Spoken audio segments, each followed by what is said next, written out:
Good morning students. बेटा आज हम नया टॉपिक डिस्कस करेंगे। ठीक है, केमिकल कोऑर्डिनेशन इन ह्यूमन। क्या बेटा? केमिकल कोऑर्डिनेशन इन ह्यूमन मतलब एंडोक्राइन सिस्टम। क्या बेटा? Endocrine system. तो देखो बेटा, एंडोक्राइन सिस्टम की नीड क्या है।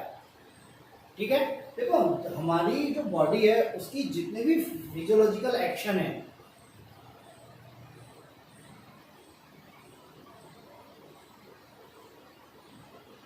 जितने भी फिजियोलॉजिकल एक्शन है हमारी बॉडी के, उनको रेगुलेट और कोऑर्डिनेट दो सिस्टम कर रहे हैं।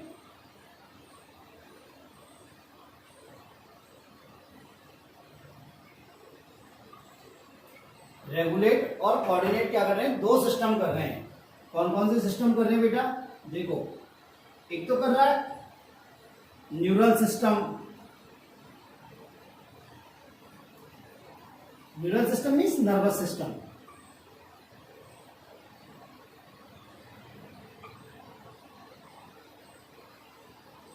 और एक कर रहा है एंडोक्राइन सिस्टम।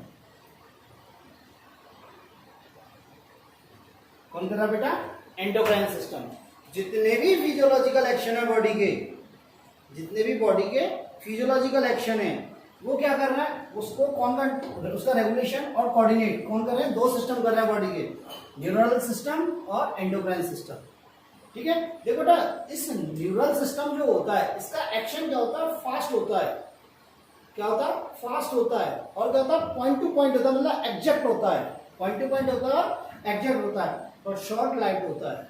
उसका ड्यूरेशन जो होता है वो क्या होता है? शॉर्ट होता है। ठीक है, तो एक्शन कैसा होता है? एक्शन क्या होता है? शॉर्ट होता है। क्या होता है? पहले देखते हैं, एक्शन फास्ट होता है। क्या होता है? फास्ट होता है। पॉइंट टू पॉइंट होता है, मतलब एग्जैक्ट होता है। क्या होता है बेटा? एग्जैक्ट होता है। और क्या होता है? शॉर्ट लाइफ होता है। क्या होता है बेटा? शॉर्ट लाइफ होता है। एंडोक्राइन सिस्टम का जो एक्शन होता है बेटा, एंडोक्राइन सिस्टम का जो एक्शन होता है वो क्या होता है? स्लो होता है और वाइडली स्प्रेड होता है। क्या होता है? वाइडली स्प्रेड होता है।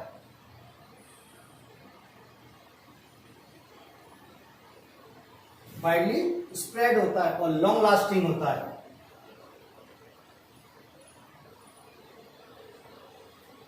क्या होता है बेटा? लॉन्ग लास्टिंग होता है। मेरी बात समझिए, दोबारा सुन लो। हमारी बॉडी की जितने भी फिजियोलॉजिकल एक्शन है, उनका रेगुलेशन और कोऑर्डिनेशन, मतलब उनको रेगुलेट और कोऑर्डिनेट टू सिस्टम्स करते हैं, न्यूरल सिस्टम, एंडोक्राइन सिस्टम। ठीक है, न्यूरल सिस्टम का जो एक्शन होता है वो फास्ट होता है, जबकि एंडोक्राइन का स्लो होता है। ठीक है, इसका जो एक्शन होता है पॉइंट टू पॉइंट होता है, एग्जैक्ट होता है, क्योंकि ये वाइडली स्प्रेड होता है इसका एक्शन। ठीक है, इसका एक्शन जो होता है ना वो शॉर्ट लाइफ होता है, जबकि इसका लॉन्ग लास्टिंग होता है। क्या होता है बेटा? लॉन्ग लास्टिंग होता है। होता क्या है? हमारी बॉडी में बहुत सारी सेल्स हैं। हमारी बॉडी में बहुत सारी सेल्स हैं और कुछ सेल ऐसी हैं जहां क्या होती है? न्यूरोनल सप्लाई नहीं पहुंच पाती, नर्वस सप्लाई नहीं पहुंच पाती। तो उन सेल्स का रेगुलेशन, कोऑर्डिनेशन कौन करता है? Endocrine system.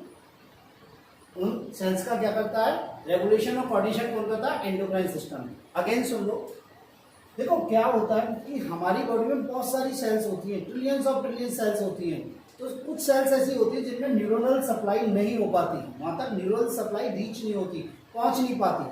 तो उन सेल्स का कोऑर्डिनेशन है, रेगुलेशन है, उनको कौन करेगा? एंडोक्राइन सिस्टम करेगा। क्या करेगा?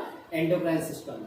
इस सिस्टम के अंदर, इस चैप्टर के अंदर टोटली किसको डिस्कस करेंगे? एंडोक्राइन सिस्टम को। किसको करेंगे? एंडोक्राइन सिस्टम को।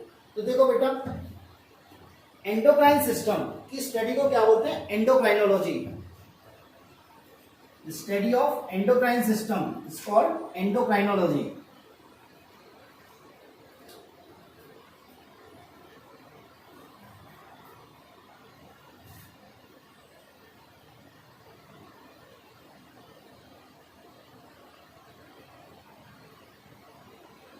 क्या बोलते हैं? एंडोक्राइनोलॉजी। क्या बोलते हैं? एंडोक्राइनोलॉजी। और फादर ऑफ एंडोक्राइनोलॉजी कौन सा है? Thomas Edison. Thomas Edison.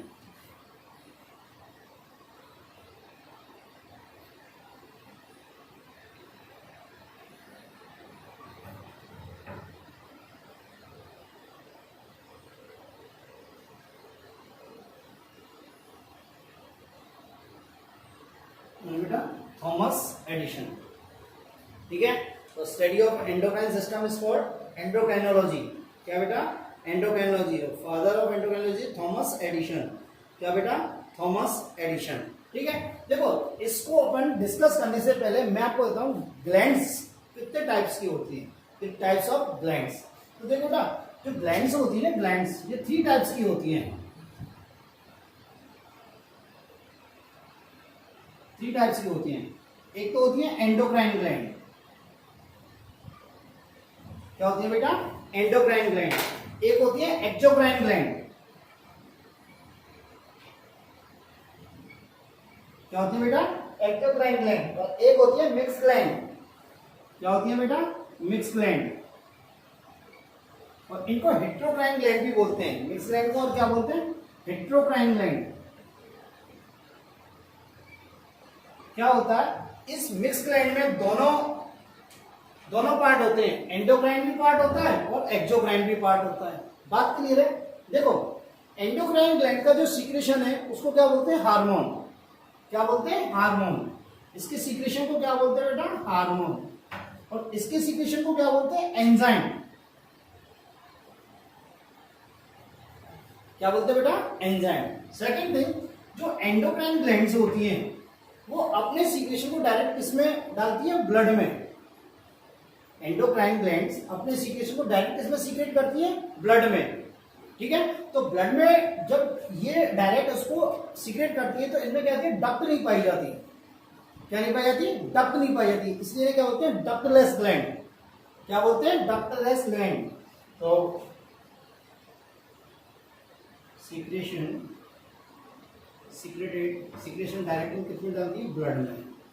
ठीक है, डक्ट नहीं पाई जाती, डक्ट एब्सेंट होती है, duct absent. So it's called ductless gland.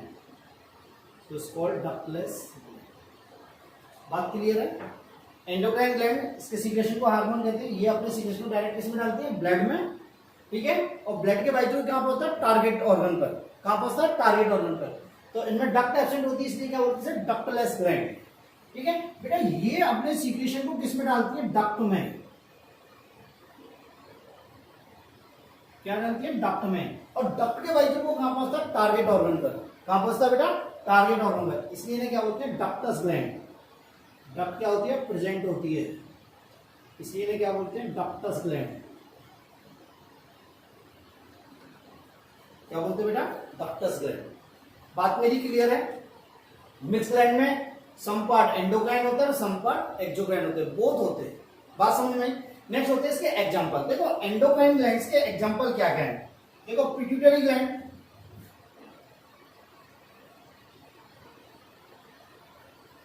ठीक है, adrenal gland, thyroid gland, parathyroid gland,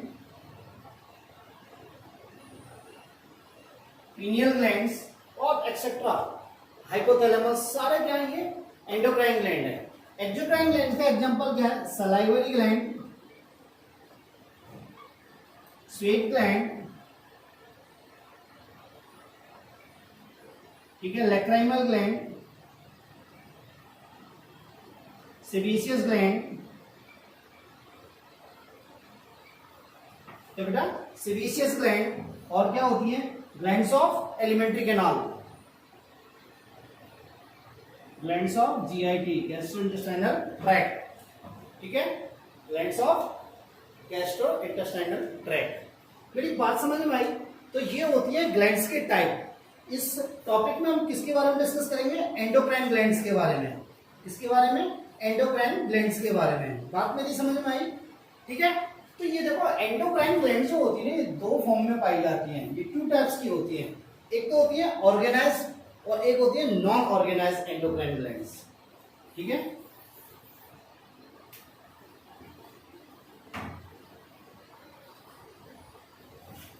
ये जो एंडोक्राइन ग्लैंड्स होती हैं 2 टाइप्स की होती हैं on the basis of cell organisation. Organised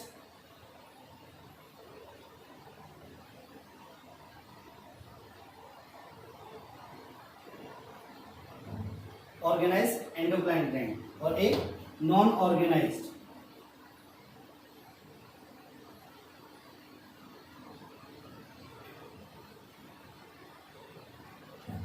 देखो बेटा क्या होती है ऑर्गेनाइज्ड एंडोक्राइन ग्लैंड और नॉन ऑर्गेनाइज्ड एंडोक्राइन ग्लैंड। देखो होती क्या है, एक्चुअली क्या होती है, ये ग्लैंड्स जो होती है ना, इनमें क्या होती है एंडोक्राइनल सेल होती है, एंडोक्राइन सेल होती है जो क्या आती है हार्मोन रिलीज करती है।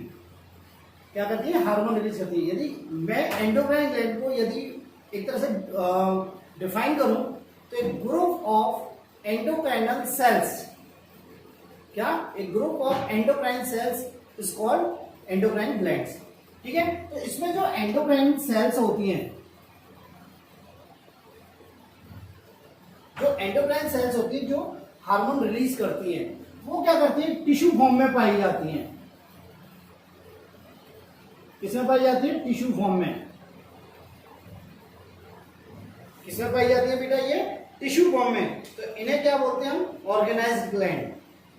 क्या, ऑर्गेनाइज्ड ग्लैंड। तो क्या होती है, ये सेल्स होती हैं प्रेजेंट इन टिश्यू फॉर्म और क्लस्टर।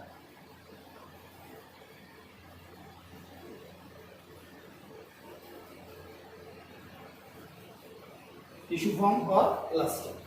मेरी बात समझिए, ऑर्गेनाइज्ड एंडोक्राइन ग्लैंड्स में क्या होती है, जो एंडोक्राइन सेल्स होती है, क्या बेटा एंडोक्राइन सेल्स होती है जो हार्मोन प्रोड्यूस करती है, वो किसमें पाई जाती है, टिश्यू फॉर्म में या क्लस्टर फॉर्म में। किसमें बेटा, टिश्यू फॉर्म में या क्लस्टर फॉर्म में। ठीक है, और इसमें क्या होती है, ये नॉन ऑर्गेनाइज सेल्स होती हैं, नॉन ऑर्गेनाइज एंडोक्राइन ग्लैंड होती हैं। इसमें जो एंडोक्राइन ग्लैंड्स, एंडोक्राइन सेल्स जो होती है वो स्केयर्ड होती हैं। एंडोक्राइन सेल्स क्या होती है, स्केयर्ड होती हैं। ठीक है, वो टिश्यू फॉर्म या क्लस्टर फॉर्म में नहीं पाई जाती। तो endocrine cells not found in cluster form, मतलब ये क्या होती है, स्केयर्ड होती हैं। क्या होती है बेटा, स्केयर्ड होती हैं। बात समझ में आई। तो इनका एग्जाम्पल क्या है, देखो इनका एग्जाम्पल आपको किस प्रकार याद रखना है, आपको याद रखना है HLKG। क्या करना बेटा, HLKG। HLKG। H means heart, L means liver, K means kidney और G means GIT, gastrointestinal tract. क्या बेटा, गैस्ट्रो इंटेस्टाइनल ट्रैक्ट। ये सब, इनके अलावा जितनी भी ग्लैंड्स हैं वो क्या है, ऑर्गेनाइज एंडोक्राइन ग्लैंड्स हैं। क्या है बेटा, ऑर्गेनाइज एंडोक्राइन ग्लैंड्स। मेरी बात क्लियर है। ठीक है, अब अपन आते हैं एंडोक्राइन ग्लैंड्स के सीक्रेशन को क्या बोलते हैं, हार्मोन। तो अपन नेक्स्ट टॉपिक पे आते हैं, hormone. What is the hormone. देखो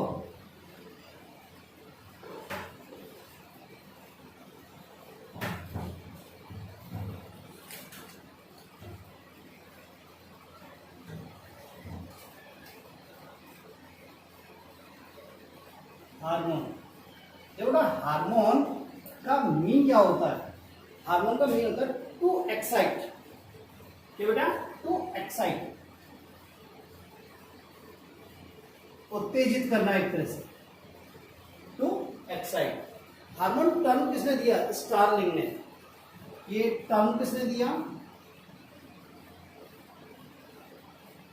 स्टार्लिंग ने।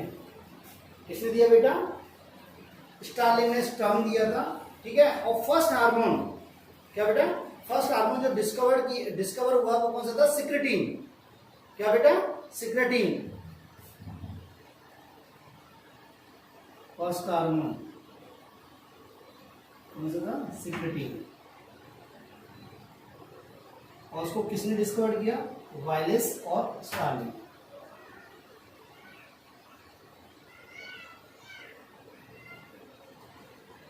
किसने किया बेटा, वायलिस और स्टार्लिंग ने उसको डिस्कवर किया था। बात समझ में आई। ठीक है, नेक्स्ट देखो हार्मोन को और क्या बोलते हैं, हार्मोन को बोलते हैं प्राइमरी मैसेंजर। हार्मोन को क्या बोलते हैं, प्राइमरी मैसेंजर।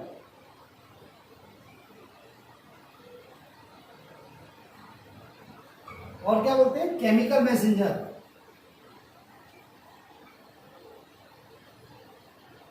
और क्या बोलते हैं इंटर सेलुलर मैसेंजर।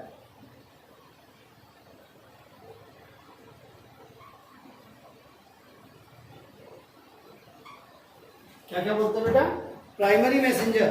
क्या बोलते हैं बेटा, प्राइमरी मैसेंजर। और क्या बोलते हैं केमिकल मैसेंजर। क्या बोलते हैं बेटा, केमिकल मैसेंजर। और क्या बोलते हैं इंटरसेलुलर मैसेंजर। क्या बोलते हैं बेटा, इंटरसेलुलर मैसेंजर। इंटरसेलुलर मैसेंजर कब कहते हैं, क्योंकि ये मैसेज जो कन्वे करता है one cell to another cell, cell to cell करता है, इसलिए से क्या बोलते हैं इंटरसेलुलर मैसेंजर। क्या बोलते हैं बेटा, इंटरसेलुलर मैसेंजर। ठीक है, ये हार्मोन जो होता है ना, ये नॉन न्यूट्रिएंट केमिकल होता है, नॉन न्यूट्रिटिव होता है, ये नॉन न्यूट्रिएंट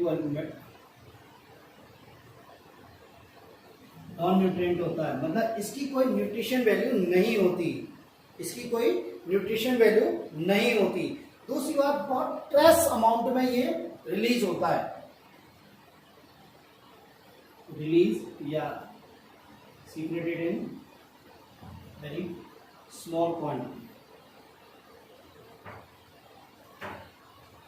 क्या होता है, ये बहुत कम क्वांटिटी में, बहुत कम क्वांटिटी में क्या होता है, ये रिलीज होता है। ठीक है, ये सीक्रेट होता है जो बहुत कम क्वांटिटी में होता है, क्योंकि ये क्या होता है, बहुत वेरी रिएक्टिव सब्सटेंस होता है, क्योंकि ये क्या होता है, वेरी रिएक्टिव सब्सटेंस होता है। कैसा होता है बेटा, वेरी रिएक्टिव सब्सटेंस होता है। बात क्लियर है। नेक्स्ट, ये नॉन एंटीजेनिक होता है, ये नॉन स्पीसीज स्पेसिफिक होता है। क्या होता है, नॉन स्पीसीज स्पेसिफिक होता है। ठीक है, और क्या होता है, ये इसको रीयूज नहीं कर सकते, नॉट रीयूज्ड, इसको हम रीयूज नहीं कर सकते। ठीक है, क्या होता है, हाथ इसको स्टोर नहीं करते, स्टोर नहीं कर सकते, नॉट स्टोरेज, इसको स्टोर नहीं कर सकते। पर क्या होता है बेटा, थायरोक्सिन हार्मोन। क्या बेटा, थायरोक्सिन हार्मोन एक ऐसा हार्मोन होता है, थायरोक्सिन, जिसको स्टोर कर सकते हैं, थायरोक्सिन को हम स्टोर कर सकते हैं। बात समझ में आई, थायरोक्सिन को क्या कर सकते हैं, हम स्टोर कर सकते हैं। देखो सुने, हार्मोन हमारी बॉडी में बहुत सारी फिजियोलॉजिकल एक्टिविटी को कंट्रोल करता है, मतलब फिजियोलॉजिकल एक्शन शो करता है। फिजियोलॉजिकल जैसे ही एक्शन शो करता है, उसके बाद क्या करता है, हमारे लीवर और किडनी इसको क्या कर देते हैं, इनएक्टिव कर देते हैं। क्या करते हैं, इनएक्टिव कर देते हैं, या इसका ब्रेक डाउन कर देते हैं। और ब्रेक डाउन होने के बाद ये यूरिन के वायु बॉडी से बाहर निकल जाता है, बॉडी से एक्सक्रीट आउट हो जाता है, बॉडी से क्या हो जाता है, एक्सक्रीट आउट हो जाता है। ठीक है, ये सेल जो सेल में मेटाबॉलिज्म होती है, उसमें डायरेक्ट पार्टिसिपेट नहीं करता। हार्मोन सेल की मेटाबॉलिज्म में डायरेक्ट पार्टिसिपेट नहीं करता, पर क्या करता है, ये रेट ऑफ मेटाबॉलिज्म को अल्टर कर सकता है, उसको इंक्रीज कर सकता है या डिक्रीज कर सकता है, उसको इंक्रीज कर सकता है या डिक्रीज कर सकता है। ठीक है, तो not participate in, not direct participation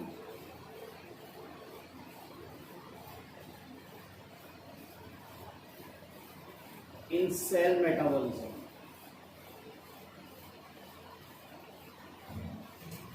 but it can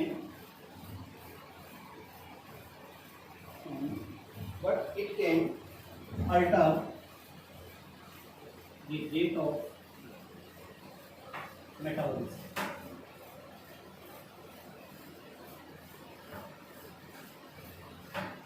Rate of metabolism after action, after physiological action, they are inactivated or degraded by the kidney and liver, then excreted out from the body through the urine. Okay, clear है। ठीक है, तो देखें भैया hormone के बारे में again. ठीक है, देखो हार्मोन, इसका मीन क्या होता है, टू एक्साइट। क्या होता है, टू एक्साइट। टर्म किसने दिया, स्टार्लिंग ने। टर्म किसने दिया, स्टार्लिंग ने। First hormone discovered by Starling और वेलिस। हार्मोन कौन सा था, सिक्रेटिन। क्या था, सिक्रेटिन, जो हमने एलिमेंट्री के नाम में डिस्कस किया है। हार्मोन को क्या बोलते हैं, प्राइमरी मैसेंजर, केमिकल मैसेंजर और इंटरसेलुलर मैसेंजर। क्यों कहते हैं इंटरसेलुलर मैसेंजर, क्योंकि ये मैसेज को कन्वे करता है one side to another, cell to cell convey करता है। ठीक है, ये नॉन न्यूट्रिटिव होता है, ये नॉन न्यूट्रिएंट केमिकल है, इसकी कोई न्यूट्रिशन वैल्यू नहीं होती। नेक्स्ट, ये जो रिलीज होता है, सीक्रेट होता है, वेरी स्मॉल क्वांटिटी में सीक्रेट होता है, बहुत कम क्वांटिटी में सीक्रेट होता है, क्योंकि बहुत हाईली रिएक्टिव होता है। क्या होता है बेटा? हाईली रिएक्टिव होता है। और मैं आपको यहाँ बताता हूँ, एक्चुअली इसका मॉलिक्यूलर वेट, हार्मोन का मॉलिक्यूलर वेट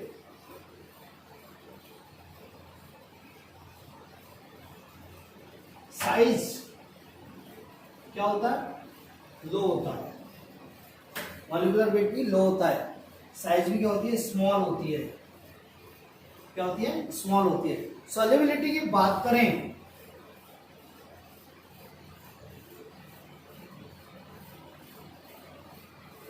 तो ये वाटर में सॉल्युबल है एंड लिपिड में सॉल्युबल है, सो ये इजीली डिफ्यूज हो जाता है।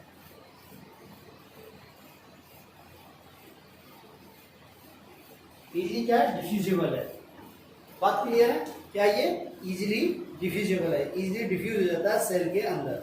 ठीक है, दूसरा नॉन न्यूट्रिटिव है। नेक्स्ट क्या है? ये नॉन एंटीजेनिक है। क्या ये? नॉन एंटीजेनिक है, नॉन स्पीसीज स्पेसिफिक है, नॉट रीयूज, इसको रीयूज नहीं कर सकते, नॉट स्टोरेज, इसको स्टोर नहीं कर सकते, बट थायरोक्सिन हार्मोन एक ऐसा हार्मोन है इसको स्टोर कर सकते हैं।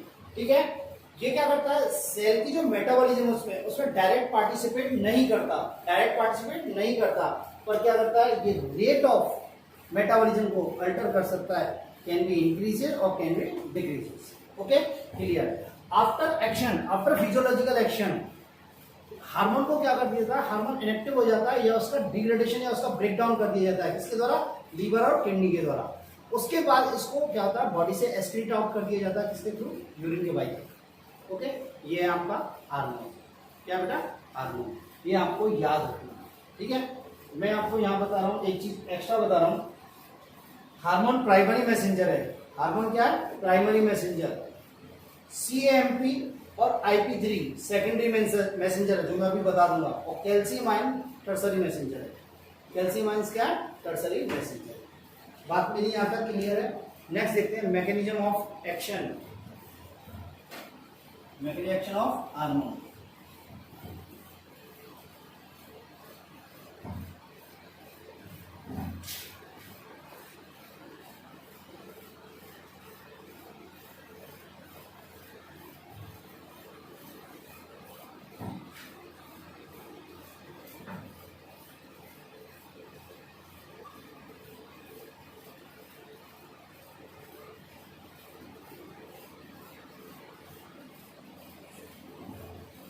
Mechanical reaction of hormone. ठीक है बेटा, देखो बेटा, आप सोचते होंगे कि हम कोई ड्रग्स लेते हैं, या ड्रग्स मीन्स मेडिसिन, कोई मेडिसिन लेते हैं या फिर कोई हार्मोन लेते हैं, वो हमारी बॉडी के अंदर जाता हुआ और कोशिकाओं के अंदर कुछ ऐसा करता हुआ कि हमें उसका इफेक्ट आता है। एग्जैक्टली होता तो ऐसे, पर इसकी जो मैकेनिज्म है वो एक डिफरेंट है। देखो, समझने की कोशिश करना, आपको मैं बेस से लेके ऊपर तक लेके जा रहा हूँ। ठीक है, देखो, हार्मोन जो होता है वो 2 टाइप्स का होता है, water soluble and lipid soluble. देखो ना, ये जो हार्मोन होता है, हार्मोन हो चाहे ड्रग्स हो, ये क्या करती है? इनके क्या होते हैं? रिसेप्टर्स होते हैं। सेल पे क्या होते हैं? रिसेप्टर होते हैं, या तो सेल के आउटसाइड होते हैं या सेल के इनसाइड होते हैं। वो मैं बताऊंगा कैसे होते हैं। वो रिसेप्टर्स पे वर्क करते हैं। ये किस पे वर्क करते हैं? रिसेप्टर्स पे वर्क करते हैं।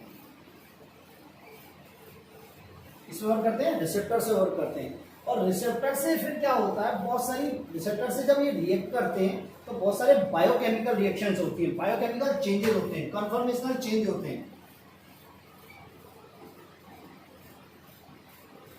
रिएक्शन होती है, बायोकेमिकल चेंजेस होते हैं। और बायोकेमिकल चेंजेस जब होते हैं तो प्रोटीन बनती है। क्या होती है? प्रोटीन का फॉर्मेशन होता है। और ये प्रोटीन किसके लिए रेस्पॉन्सिबल होती है? फिजियोलॉजिकल एक्शन के लिए।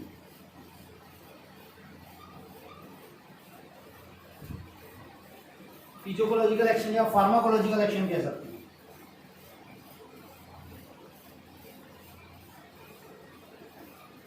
किसके लिए रेस्पॉन्सिबल है? फिजियोलॉजिकल एक्शन या फार्माकोलॉजिकल एक्शन। यदि ये हार्मोन इनहिबिटरी है तो इनहिबिटरी प्रोटीन का फॉर्मेशन हुआ, और यदि स्टिमुलेटरी है तो स्टिमुलेटरी प्रोटीन का फॉर्मेशन होगा।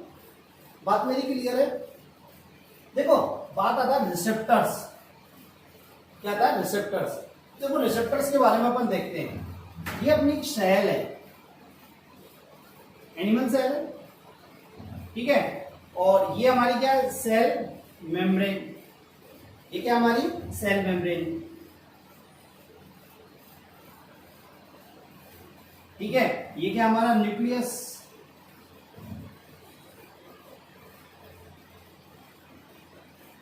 ये क्या है? साइटोप्लाज्म। क्या है ये? साइटोप्लाज्म। और साइटोप्लाज्म के अंदर बहुत सारे क्या है? Cell organelles. क्या है? बहुत सारे सेल ऑर्गेनल्स, ठीक है। अब देखो बेटा, हमने 11th में ठोक ठोक के पढ़ा था, ठोक ठोक के हमने ये स्टडी की थी कि सेल मेम्ब्रेन जो होती है, सेल मेम्ब्रेन जो होती है वो क्या करती है? लिपिड सॉल्युबल ड्रग्स या लिपिड सॉल्युबल सब्सटेंस के लिए क्या होती है? परमिएबल होती है। क्या होती है? परमिएबल होती है। पर वाटर सॉल्युबल जो ड्रग्स है या वाटर सॉल्युबल जो सब्सटेंस है उसके लिए क्या होती है? इम्परमेबल होती है, ठीक है। तो वाटर सॉल्युबल जो सब्सटेंस होते हैं उनका ट्रांसपोर्ट किसके द्वारा होता है? कैरियर प्रोटीन्स के टनल्स के बाई थ्रू होता है। बात मेरी क्लियर है? तो देखो, अब देखो वाटर सॉल्युबल ड्रग है, ये इस सेल मेम्ब्रेन को क्रॉस नहीं कर सकती, इस सेल मेम्ब्रेन को क्रॉस नहीं कर सकती। तो इसके रिसेप्टर्स जो होते हैं ये क्या पाए जाते हैं? सेल मेम्ब्रेन पर प्रेजेंट होते हैं। इसके रिसेप्टर्स जो होते हैं वो किसको होते हैं? सेल मेम्ब्रेन पर होते हैं, और इन्हें बोलते हैं सेल मेम्ब्रेन रिसेप्टर। क्या बोलते हैं? सेल मेम्ब्रेन रिसेप्टर या मेम्ब्रेन रिसेप्टर। तो इन्हें क्या बोलते हैं? Cell membrane receptor. और ये किसके? वाटर सॉल्युबल ड्रग के।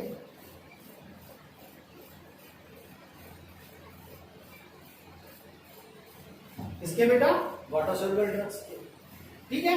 अब लिपिड सॉल्युबल ड्रग्स है वो इजीली क्रॉस हो जाती है, सेल मेम्ब्रेन को इजीली क्रॉस कर जाती है। तो इसके जो रिसेप्टर होंगे वो क्या होंगे? इंट्रासेलुलर रिसेप्टर होंगे। क्या होंगे? इंट्रासेलुलर रिसेप्टर होंगे। आइदर वो रिसेप्टर या तो न्यूक्लियस में हो या साइटोप्लाज्म में हो या फिर सेल ऑर्गेनल्स में हो। बात क्लियर है? तो ये जो रिसेप्टर्स होंगे यहाँ पे, ये जो रिसेप्टर्स हैं ये क्या है? लिपिड सॉल्युबल ड्रग्स के रिसेप्टर,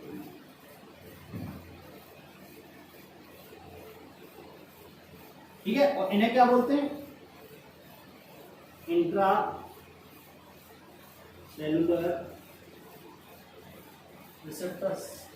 क्या बोलते हैं? Intra cellular receptor. चाहे साइटोप्लाज्मिक रिसेप्टर बोलो, चाहे सेल ऑर्गेनल्स रिसेप्टर बोलो या न्यूक्लियर रिसेप्टर बोलो, कोई प्रॉब्लम नहीं है। मेरी बात यहां तक क्लियर है नहीं है? दोबारा सुन लो। हार्मोन को हमने 2 कैटेगरी में कैटेगराइज किया on the basis of solubility, water soluble hormone और लिपिड सॉल्युबल हार्मोन, ठीक है। अब वाटर सॉल्युबल हार्मोन और लिपिड सॉल्युबल हार्मोन किस पे एक्ट करते हैं? रिसेप्टर पर। किस पे? रिसेप्टर पे। यदि मान लो किसी हार्मोन के रिसेप्टर नहीं है तो उसका कोई फार्माकोलॉजिकल एक्शन नहीं आएगा, कोई भी फार्माकोलॉजिकल एक्शन उसका नहीं आएगा। मेरी बात समझ में आ रही? ठीक है। तो देखो ये रिसेप्टर से जब बाइंड होते हैं तो बहुत सारे बायोकेमिकल चेंजेस होते हैं, बहुत सारे बायोकेमिकल चेंज होते हैं, मतलब सेकेंडरी मैसेंजर, टर्सरी मैसेंजर का फॉर्मेशन होता है, और उससे क्या होता है? फाइनली प्रोटीन का फॉर्मेशन होता है। और ये प्रोटीन जो होती है ये फार्माकोलॉजिकल एक्शन के लिए रेस्पॉन्सिबल होती है, ठीक है। अब मान लो ये हार्मोन इनहिबिटरी है तो इनहिबिटरी प्रोटीन फॉर्मेशन होगा, और ये स्टिमुलेटरी है तो स्टिमुलेटरी प्रोटीन का फॉर्मेशन होगा। बात क्लियर है? ठीक है। अब आती है रिसेप्टर्स। देखो रिसेप्टर क्या? मैक्रोमोलिक्यूल है, ये प्रोटीन के मॉलिक्यूल है एक तरह से। क्या ये? प्रोटीन के मॉलिक्यूल हैं। अब ये कहां पाए जाते हैं? या तो सेल के आउटसाइड में या सेल के इनसाइड में। ये डिपेंड करता है कि ड्रग्स की सॉल्युबिलिटी क्या है, ठीक है। देखो हम जानते हैं ये सेल है और ये सेल मेम्ब्रेन है। हमने ये बहुत अच्छे से पढ़ा था कि cell membrane water soluble drugs के लिए, वाटर सॉल्युबल हार्मोन के लिए या वाटर सॉल्युबल सब्सटेंस के लिए क्या होती है? इम्परमेबल होती है, जबकि लिपिड सॉल्युबल ड्रग्स के लिए, सब्सटेंस के लिए क्या होती है? परमेबल होती है। क्या होती है बेटा? परमेबल होती है। तो देखो ये वाटर सॉल्युबल ड्रग है, ये इम्परमेबल है। सेल मेम्ब्रेन क्या है? इसके लिए इम्परमेबल है, तो उसके रिसेप्टर्स कहां पाए जाएंगे? सेल मेम्ब्रेन पर। कहां पाए जाएंगे? सेल मेम्ब्रेन पर। तो इनको क्या बोलते हैं? Cell membrane receptors. बात समझिए, ये लिपिड सॉल्युबल ड्रग्स है, ये इजीली क्या होगी, सेल मेम्ब्रेन को क्रॉस कर जाएगी, सेल मेम्ब्रेन को क्रॉस कर जाएगी, तो इसके रिसेप्टर्स कहां पाएंगे, inside the cell, inside the cell, चाहे वो न्यूक्लियस में पाए, चाहे वो साइटोप्लाज्म पाए, चाहे वो सेल ऑर्गेनल्स में पाए, तो उनको क्या बोलेंगे हम, इंट्रासेलुलर रिसेप्टर्स। क्या बोलेंगे बेटा, इंट्रासेलुलर रिसेप्टर। मेरी बात क्लियर है? देखते हैं next, mechanism of water soluble hormones. जितने भी पिट्यूटरी ग्लैंड्स के हार्मोन हैं उनको वाटर सॉल्युबल बोला जाता है, ठीक है। और जो स्टीरॉयडल हार्मोन है, एड्रिनल कॉर्टेक्स के हार्मोन है, ठीक है, और क्या है, थायरोक्सिन है, ठीक है, जितने भी गॉनेड्स हैं उनके हार्मोन है, वो क्या होते हैं, लिपिड सॉल्युबल हार्मोन होते हैं, स्टीरॉयडल हार्मोन होते हैं, ठीक है। तो पहला देखते हैं वाटर सॉल्युबल हार्मोन का मैकेनिज्म ऑफ एक्शन।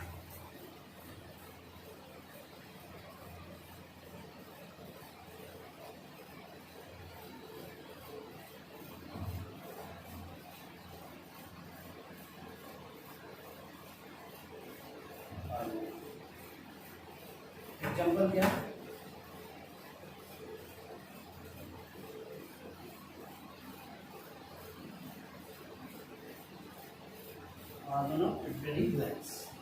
देखो बेटा,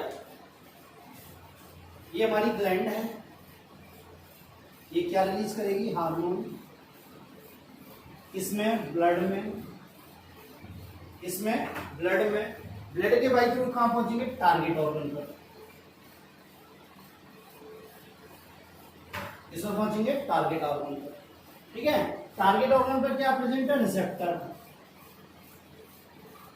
यदि वाटर सॉल्युबल है तो cytoplasmic receptor, sorry cell membrane receptor होंगे, और लिपिड सॉल्युबल है तो साइटोप्लाज्मिक रिसेप्टर होंगे, ठीक है। तो ये हार्मोन क्या करेगा, इस रिसेप्टर से बाइंड होगा, हार्मोन क्या होगा, इस रिसेप्टर से बाइंड होगा। देखो ये मान लो सेल है, ये रिसेप्टर है, तो और ये है हार्मोन, ठीक है। तो ये दोनों क्या होंगे, बाइंड होंगे, क्या होंगे बेटा, बाइंड होंगे, तो क्या बनेगा, हार्मोन रिसेप्टर कॉम्प्लेक्स बनेगा, क्या बनेगा, हार्मोन रिसेप्टर कॉम्प्लेक्स। तो किसका फॉर्मेशन होगा मेरा, हार्मोन रिसेप्टर कॉम्प्लेक्स का फॉर्मेशन।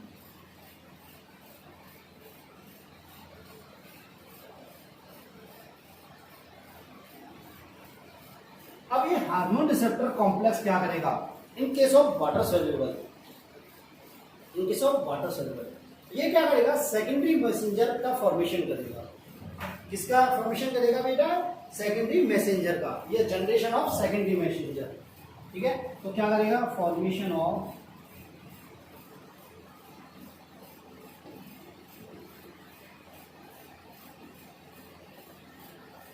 सेकेंडरी मैसेंजर्स, ठीक है। क्या करेगा, formation of secondary messengers.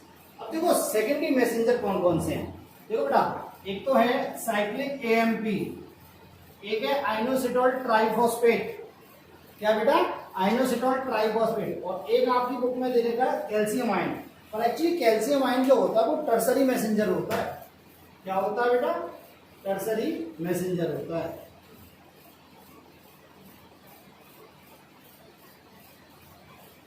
Hormone को प्राइमरी मैसेंजर माना जाता है, आइनोसिटोल ट्राइफॉस्फेट और साइक्लिक एएमपी सेकेंडरी मैसेंजर होते हैं, और कैल्शियम क्या होता है, टर्सरी मैसेंजर होता है, ठीक है। अब क्या होगा, फॉर्मेशन ऑफ सेकेंडरी मैसेंजर हो गए। अब इनके बाई थ्रू क्या होगा, प्रोटीन का फॉर्मेशन होगा,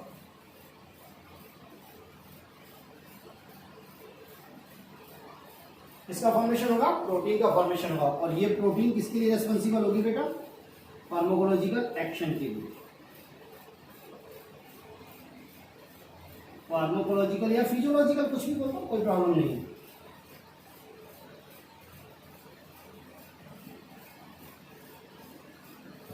इसके लिए रेस्पॉन्सिबल होगी फिजियोलॉजिकल एक्शन की। बात मेरी बहन, ये IP3 का फुल फॉर्म लिख देता हूं, आइनोसिटोल ट्राइफॉस्फेट, तो बेटा आइनोसिटोल ट्राइफॉस्फेट, और इसका क्या है, साइक्लिक एएमपी, ठीक है बेटा। मेरी बात क्लियर है, दोबारा सुन लो। ग्लैंड्स हार्मोन रिलीज करेगी, इसमें ब्लड, ब्लड के बाद आ जाएगा हार्मोन टारगेट पर, टारगेट की वजह के कहाँ रिसेप्टर से बाइंड होगा, तो क्या बनेगा हार्मोन रिसेप्टर कॉम्प्लेक्स। ठीक है, अब हार्मोन रिसेप्टर कॉम्प्लेक्स क्या करेगा, जनरेशन और या formation of secondary messenger. Secondary messenger कौन से हैं, साइक्लिक एएमपी और IP3। ठीक है, और क्या होगा टर्सरी मैसेंजर का भी फॉर्मेशन होगा, जिससे क्या होगा प्रोटीन फॉर्मेशन होगा, और ये प्रोटीन किसकी वजह से होगा, फार्माकोलॉजिकल एक्शन। एक्चुअली होता क्या है, आप एक्स्ट्रा पॉइंट है ये सुनना, ये होता कैसे है, क्या होता है, जो हार्मोन रिसेप्टर कॉम्प्लेक्स बनता है तो ये किसको एक्टिवेट करता है, एडिनाइल साइक्लेज को। किसको एक्टिवेट करता है, ये एडिनाइल साइक्लेज को। और ये एडिनाइल साइक्लेज क्या करता है, एटीपी को साइक्लिक एएमपी में बदलता है। मैं आपको इसको यदि खोल के दिखाऊं तो इस प्रकार होगा, आपको इतनी याद करनी है, पर समझने के लिए मैं थोड़ा सा यहाँ बता रहा हूं आपको कि हार्मोन रिसेप्टर कॉम्प्लेक्स है, ये क्या करेगा, एडिनाइल साइक्लेज को एक्टिवेट करेगा। इसको एक्टिवेट करेगा एडिनाइल साइक्लेज को, और ये एडिनाइल साइक्लेज क्या करेगा, इस एटीपी को किसमें बदल देगा, साइक्लिक एएमपी में। किसमें, साइक्लिक एएमपी में। बात समझे। और ये साइक्लिक एएमपी क्या करेगा, इनएक्टिव प्रोटीन काइनेज को किसमें कन्वर्ट कर देगा, एक्टिव प्रोटीन काइनेज में। और ये एक्टिव प्रोटीन काइनेज क्या करेगा, फास्फोराइलेशन ऑफ सेलुलर प्रोटीन करेगा। क्या करेगा,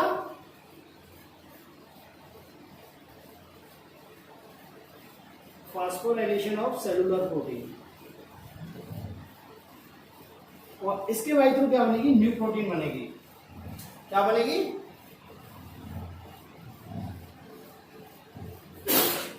इसके बाई थ्रू क्या बनेगी, न्यू प्रोटीन बनेगी। और वो न्यू प्रोटीन किसके लिए, फार्माकोलॉजिकल एक्शन के लिए। पर ये आप आगे जाके एमबीबीएस की सेकेंड ईयर थर्ड ईयर में पढ़ोगे, फार्माकोलॉजी जब चालू होगी, आपको इतना सही याद करना, आपके उसमें इतना ही देगा। ठीक है, नेक्स्ट आता है mechanism action of lipid soluble hormone.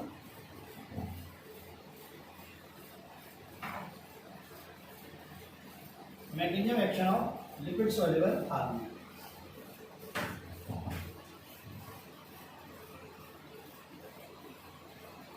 ठीक है, एग्जांपल क्या है, स्टीरॉयडल हार्मोन। देखो बेटा, स्टीरॉयडल हार्मोन कौन कौन से, एड्रिनल कॉर्टेक्स के हार्मोन, और किसके हैं, गॉनेड्स,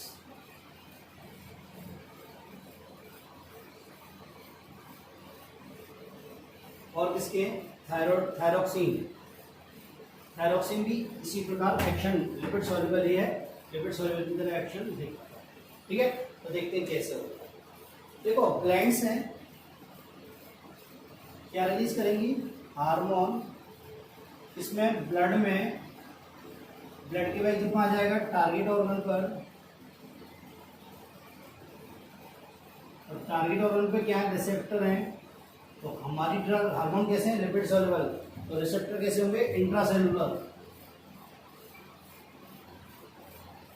क्या होंगे बेटा, इंट्रासेलुलर। ठीक है, हार्मोन किससे जुड़ेगा, रिसेप्टर से, तो क्या होगा, हार्मोन रिसेप्टर कॉम्प्लेक्स बनेगा। क्या बनेगा बेटा, हार्मोन रिसेप्टर कॉम्प्लेक्स बनेगा। और हार्मोन रिसेप्टर कॉम्प्लेक्स बनेगा, फिर बनेगी प्रोटीन। इससे क्या बनेगी, प्रोटीन। किस प्रोसेस के द्वारा, जीन एक्सप्रेशन के द्वारा।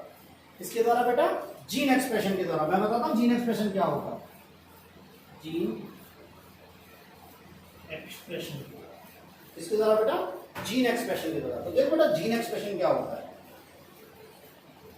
डीएनए से डीएनए बनना क्या कहलाता है, रेप्लिकेशन। डीएनए से एमआरएनए बनना क्या कहलाता है बेटा, ट्रांसक्रिप्शन। क्या कहलाता है बेटा, ट्रांसक्रिप्शन। ठीक है, और एमआरएनए से प्रोटीन बनना क्या कहलाता है, ट्रांसलेशन। हमने 11th में एमडीआई में पढ़ा होगा। और इस फुल प्रोसेस को, इस कंप्लीट प्रोसेस को क्या बोलते हैं, gene expression.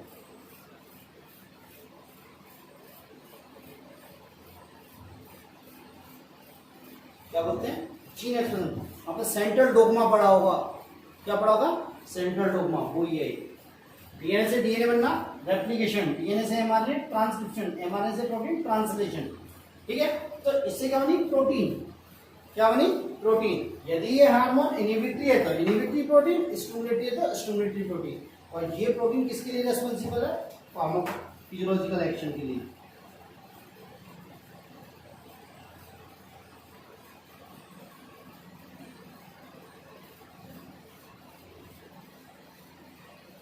Responsible for physiological action. मेरी बात क्लियर हुई। तो ये थी आपकी mechanism of hormones, mechanism of hormones. बहुत इंपॉर्टेंट है, क्वेश्चन पूछा जाता है जनरली, क्वेश्चन पूछा जाता है। क्वेश्चन कैसे पूछता है, आपको एक हार्मोन का नाम दे देता है, नीट की बात कर रहा हूँ एक, अभी तो हार्मोन का नाम दे दिया, वैसे आपको बोल दिया थायरोक्सिन।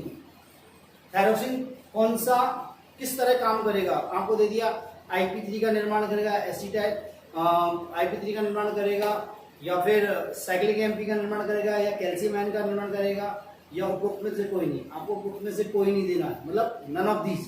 क्यों, क्योंकि ये किसकी तरह काम कर रहा है, ये तो जीन एक्सप्रेशन के बाइक वर्क कर रहा है, क्योंकि ये क्या है लिपिड सोल्यूबल हार्मोन। पूछ दिया थायरोक्सिन के रिसेप्टर्स प्रेजेंट होते हैं, या थायरोक्सिन के रिसेप्टर होते हैं क्या, साइटोप्लाज्मिक रिसेप्टर या फिर सेल मेम्ब्रेन रिसेप्टर, या बोथ या नन, क्या होते हैं साइटोप्लाज्मिक रिसेप्टर होते हैं। ठीक है, उसमें क्या दे सकता है आरबीएससी में, आरबीएससी में एक बहुत अच्छा क्वेश्चन बनता है कि हम हार्मोन की प्रॉपर्टी लिखो, हार्मोन की प्रॉपर्टी लिखो। बात समझ में आई। एनसीईआरटी में ये क्वेश्चन बहुत ज्यादा बार पूछा गया है 12th क्लास में जब एग्जाम होती है कि right the action of, right the mechanism action of water soluble hormone या लिपिड सोल्यूबल। ओके बेटा, नेक्स्ट लेक्चर अपन कल डिस्कस करेंगे हाइपोथैलेमस। ठीक है, थोड़ा सा जरूर टिपिकल पड़ता है, थोड़ा सा हल्का सा टफ पड़ता है, परेशान होने की जरूरत नहीं है। 2 बार देखिए, 3 बार देखिए, समझ में आएगा। नहीं आएगा तो मैं हूं, आप मुझे कॉल करें, मैसेज करें। ठीक है बेटा, थैंक यू।